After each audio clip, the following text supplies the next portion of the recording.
Who would have guessed it? Who would have guessed it? Joey and I didn't guess it. That's for sure. We totally didn't call this from the beginning. The ceasefire has failed. The ceasefire has failed. Anyone that pays attention to the news would have known that this was going to happen. I mean, that Israel still has full intentions of Greater Israel, and the hostages were one of the few things stopping them from going as hard as they could.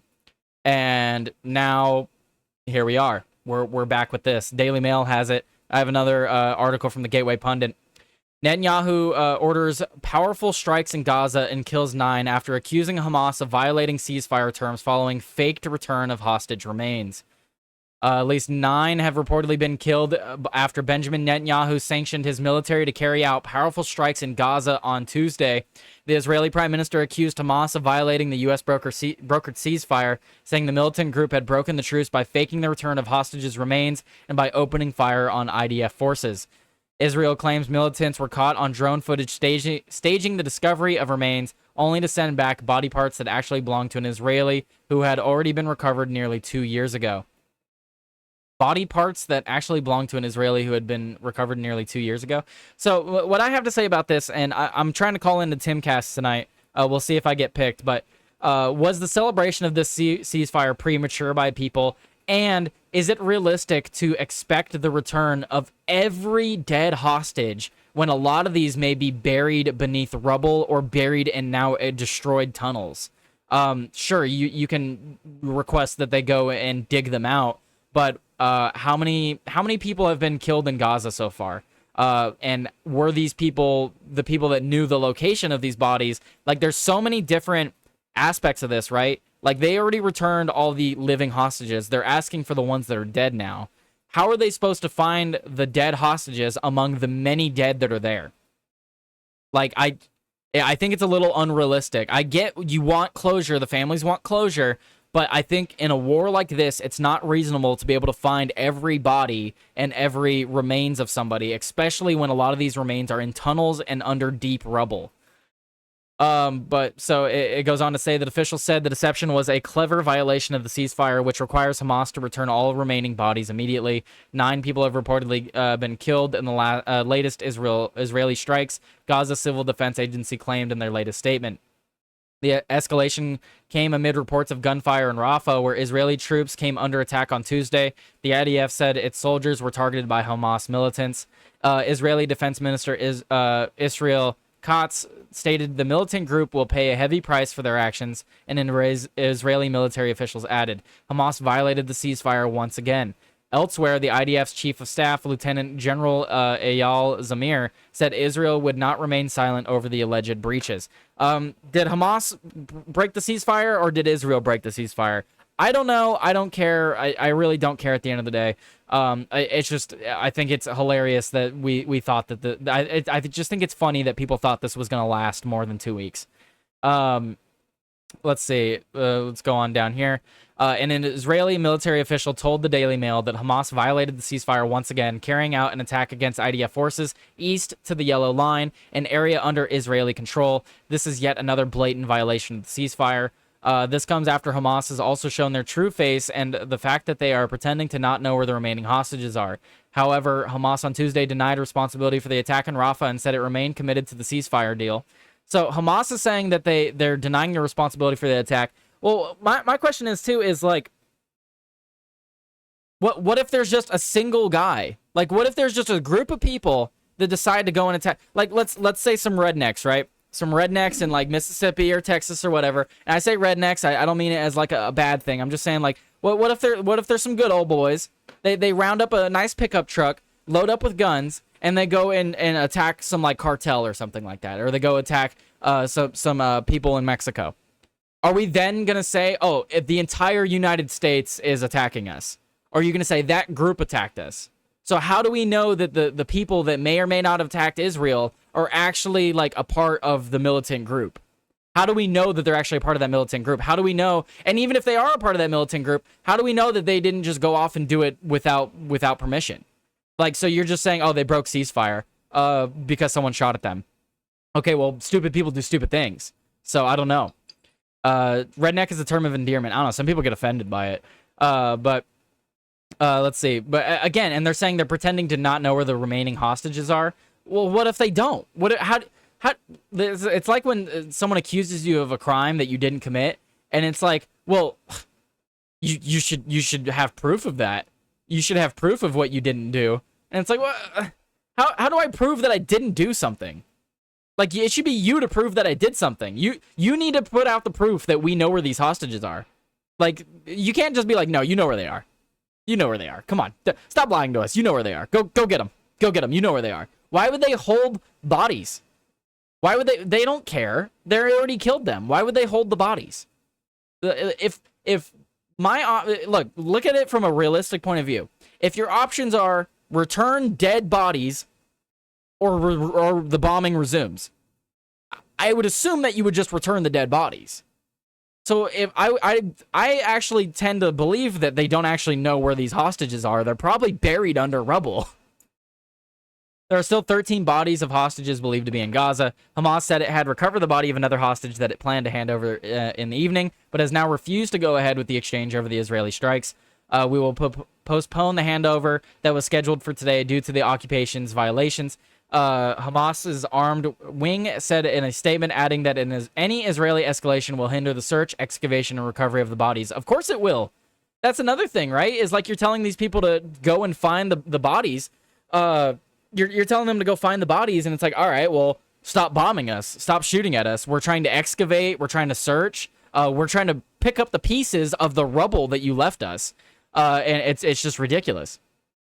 Or the Indian wars with modern weapons, though the left can fight like the Indians. I figured it'll be the Balkans wars on a bigger scale. The U.S. is balkanizing right now. Are you talking about you guys are talking about civil war here, huh? No, it's not realistic, and everything was premature. It's all just absurd. That's where I'm at, Boosh. That's exactly... Boosh is 100% right there.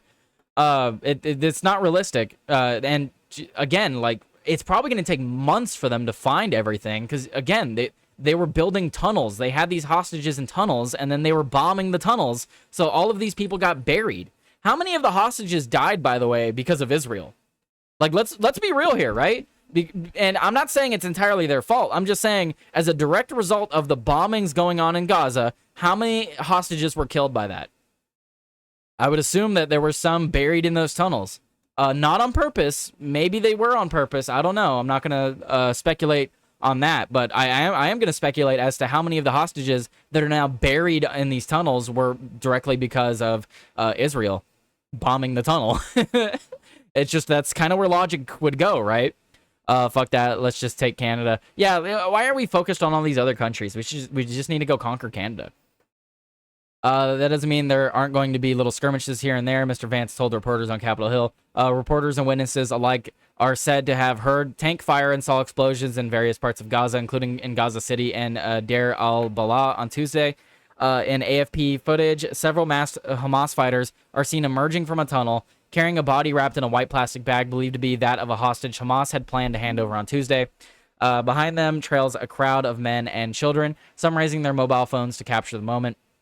Hamas handed over late on Monday what it said was the 16th of 28 hostage bodies it had agreed to return under the ceasefire deal, which came into effect on October 10th. But Israeli forensic examination determined Hamas had in fact handed over partial remains of a hostage whose body had already been brought back to Israel around 2 years ago, according to Netanyahu's office. And returning only the partial remains of an already returned captive, Netanyahu's office and campaign group representing hostage families accused Hamas of breaching the ceasefire. That's absolutely ridiculous, by the way. How... Does Gaza have, like, forensic files and shit like that where they can go and DNA test these body parts before they go and return them in? Like, seriously, guys, if they find a hostage's body in a tunnel and they're like, oh, well, this doesn't belong to us, let's go return it. And then it's like, oh, well, that's actually more remains of someone that you returned previously, and it doesn't count, and now you're breaching the ceasefire. You're upset that I'm returning more body parts of another person that was an Israeli? You're upset at that? Like, you asked for remains. here's some remains. We found more remains. What did you want them to do with the remains? Like, if it's this dude's arms or legs or something, and you're just like, oh, you returned his arms and legs? Well, you already returned his torso and head. You don't need to bring us his arms and legs too. Like, that's so stupid. Fuck yeah, man. Can you imagine not having to need a passport to go to Cancun? You guys are still talking about taking over other places. All right, anyway. And only returning partial remains, it said that this had breached the ceasefire. That's so stupid, dude. So incredibly stupid. Man, this is a really long article. But here, let's jump to the other one from the Gateway Pundit. So it says, breaking ceasefire breached after Israeli soldier is killed by sniper fire. Netanyahu orders powerful strikes on the Gaza Strip. The fragile peace agreement between Israel and Hamas seems to be on the brink of collapsing as back-and-forth attacks bring the Middle East back to the brink. Earlier today, Israeli media reported that an IDF soldier was killed by sniper fire in the Rafah, southern Gaza. The Israeli reaction was swift, and Prime Minister Netanyahu ordered strikes on targets in the Gaza Strip.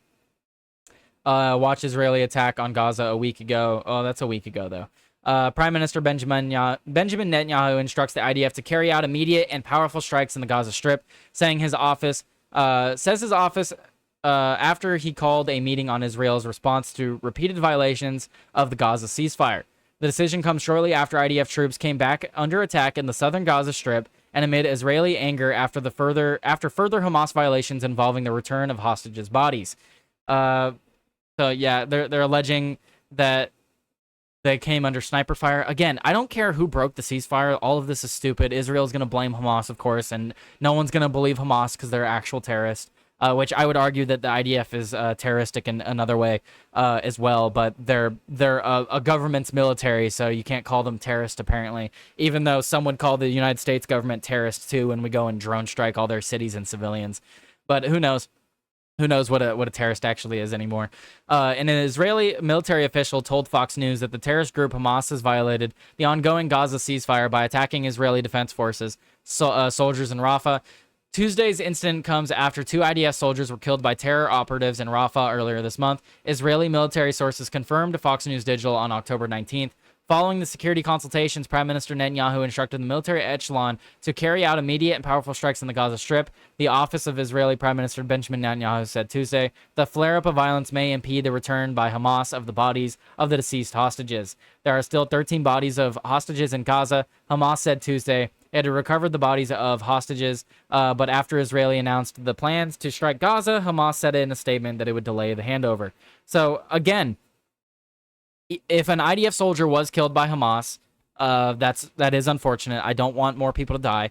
But how do we know that, like, this guy's a part of Hamas? Like, what if so many people have died in Gaza? Imagine this: you're not a part of Hamas. You're not a part of any government entity in the area.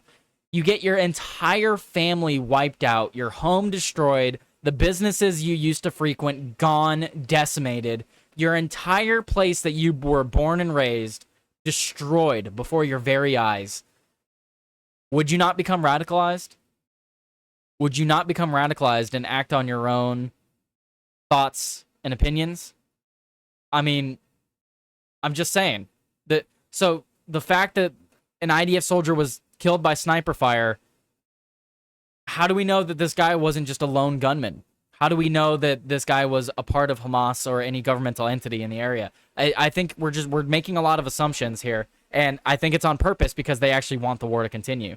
Israel wants it to look like they have to continue this war. So, of course, they're going to be like, oh, they're not returning the hostages. Oh, they're firing at us even though we're, like, taking over parts of what used to be Gaza. Oh, they're breaking the ceasefire. Israel has to keep pushing that narrative where it's not them ruining the ceasefire, it's actually Hamas ruining the ceasefire, when it's likely both parties, because both parties fucking suck. I'm not on any side of this. Israel sucks, Gaza sucks, both countries can go screw themselves, I don't want to fund anything to do with them, and they can both go to hell, for all I care. Anyway, I'll end it there. We'll stop the segment.